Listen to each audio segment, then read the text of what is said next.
The city recently disbanded the park board. In your opinion, was that the right move? We'll start with Jared. This one gets kind of close to home because I was on the park board when it was disbanded. And I was asked by several aldermen what my thoughts were on that. I think that in its current setting, I think that the park board was, it was kind of a waste of the resources that we had. The folks that were involved in the park board had no ability to complete anything as a unit. And those folks were willing to give their time to local government and willing to sit on a board and do something. And I think it was, by disbanding that, it's freed up those 9 people to operate in another area of the town. A big issue was, we'd come to a meeting, we would have nothing on our agendas, there would be, a few issues here and there. We would approve those issues. Everything that we approved still had to go to city council to be approved. So it was kind of, our recommendation was taken into account at some level, but we had no final say in anything. So I do think that for the time being, there was no necessary need for the park board. That issue all started when the park board lost its administrative status. Once that happened, the park board felt that I think there was some animosity on some of the park board members. I think the park board could do, and still can, a group do wonderful things. Just like the group that supports the zoo in Springfield, we could form a group that wants to support the parks, but become their own 501c3. They can do what they want to do and raise their money to benefit the parks in Ozark. I don't think there was the need for a formal citywide board to run the parks. Once the Parks Department became an official under the administration of the city, there was no need for that board to be in existence anymore. Okay. Gentlemen, do you have questions for each other? Okay. Let's go right to closing remarks. Mike, would you start us off with your closing remarks? Ozark's my home. It's been my home longer than the 5 years I've lived here. Since I opened a business here, I guess Ozark really became my home when the Ducks started playing baseball here. I really loved and I missed that stadium, being operating and having something going on. Brad can tell you, I didn't miss many days of being in that park. I think I missed 3 the whole time I was there.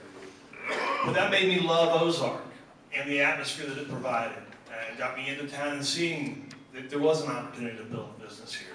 It got me out to see the parks, got me driving around and seeing all the different neighborhoods. And when it became time to start looking for a place to live, it started me, my wife looking for a place in Ozark. And it is my home. I'm still active.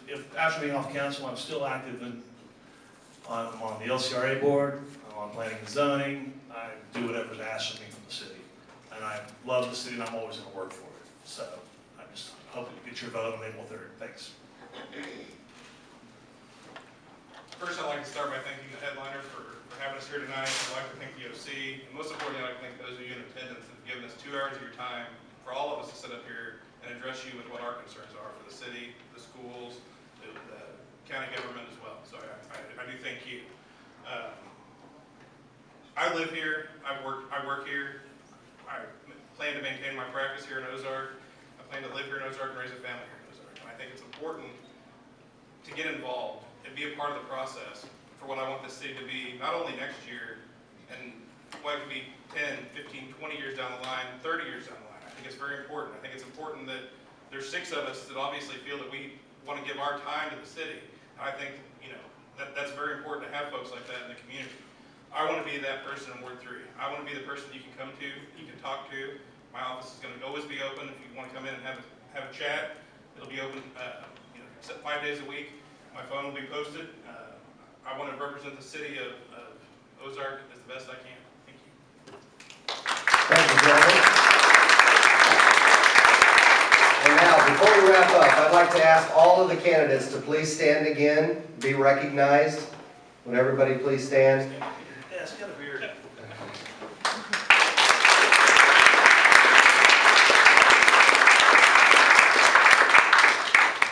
And we do wish to thank all of you candidates. You are giving of your time, you're giving of your efforts, and of your passion to help Ozark.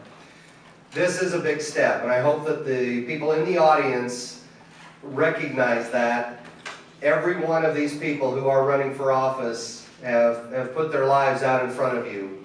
And it is a challenge. It's a huge, huge challenge. So please don't take that lightly. Please, please get out and vote on April 3rd and treat that vote with the respect that each of these candidates are giving you this evening and during their tenure of running for these offices. They truly do, in their hearts, want to help Ozark, want to help the school district. They are running for you. They are representing you. So please get to know them. Please get to know their issues, their thoughts, and please take that very, very seriously.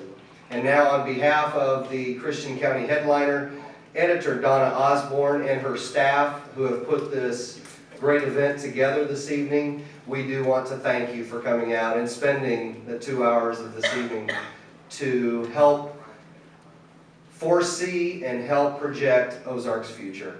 Thank you very much for being here with us this evening. Thank you.